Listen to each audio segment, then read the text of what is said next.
beach now.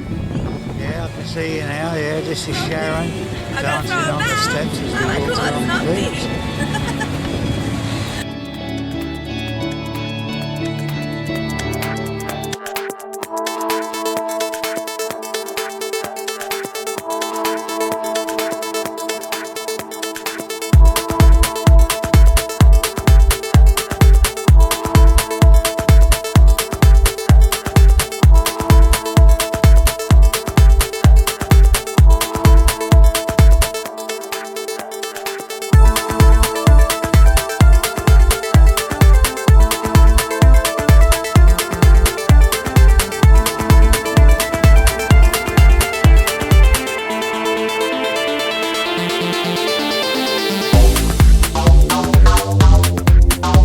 See, I got plenty of room.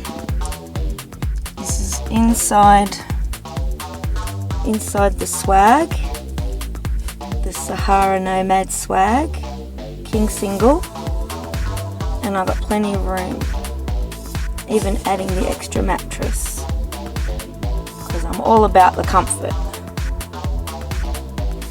Proof of concept, I can sleep in my swag on the back of my ute. So I'm happy, and I'm gonna try the next thing that I want to see if I can put a tarp or a tent up over.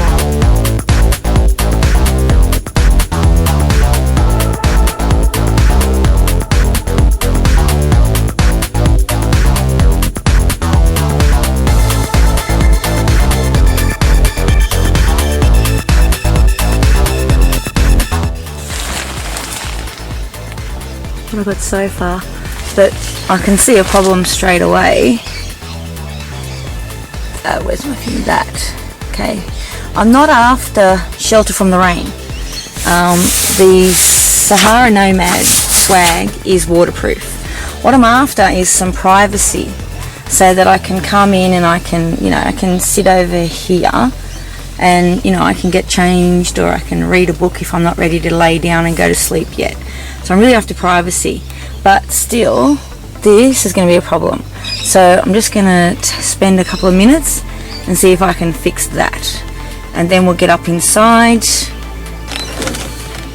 Okay, so here I am inside the tub with the tent fly on. This is from a Coda 4B, so it's a 4-man tent, and it's the fly, and I knew it had a pretty decent vestibule, which was why I knew I would be able to put that out the back there. And you'll see from the other footage that I'm doing on the time-lapse that originally I fed the pole through that actually fits in the vestibule, but of course because it's actually not sitting on the ground and it doesn't have its inner, there's no pins carbon fibre poles into, it is not there. So I had to think quick, and I thought, well, if they were longer they would fit down to the ground and I could tie them to the bumper bar. So that's exactly what I did. I took out the one that would normally go in there, put the one that was too long in there, they made it to the ground, I could attach them to the bumper bar with oppie straps, and I've got a little bit of a vestibule. I'll turn the camera around in a moment to show you. Of course I'm still going to have to do something about this, but I think even just one of my hiking poles sitting there and being tied down to one of the straps at the side of the ute would alleviate that, because I don't need it to be like a teepee. All I need it to be is so that there'll be runoff. So as long as it's higher on one side, then all runoff will head if it rains. Like I said, it's not to waterproof. This is not protection from weather. Protection from weather is given to me by the swag. I can get inside the swag, and I've already hose tested the swag, and the inside stays completely dry. What this is so that I'm not camping on the ground. I can camp in my ute and I can have some privacy. I can sit in here and read if I'm not ready to go to sleep, and I can sit here, I can get changed, and I've got privacy from the outside world. Camping next weekend with my dad, and I'll put this up again at Boodery and make some other decisions, but I'm pretty happy with the 4 poles that I decided to use, plus the tent pole itself. So using what I already had in the garage rather than going and spending $120 on an RV cover, which would only be good if I had the canopy, and I don't have the canopy yet. So I could have put a tarp up. I have plenty of tarps, but I just thought, you know what, I've got this tent sitting there, it's not being used, and I know this fly is really good because I've used it quite a bit, so I'm really happy. And so I'm sitting here and you can see that it's not touching my head. I've got plenty of space, so I've got plenty of room in here. So that's the other side, that's the top of the swag, and it still goes up.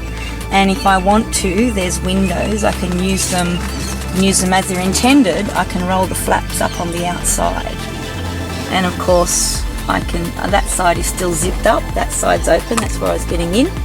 So when I'm getting in for the evening, I just do that zip up, and I have total privacy.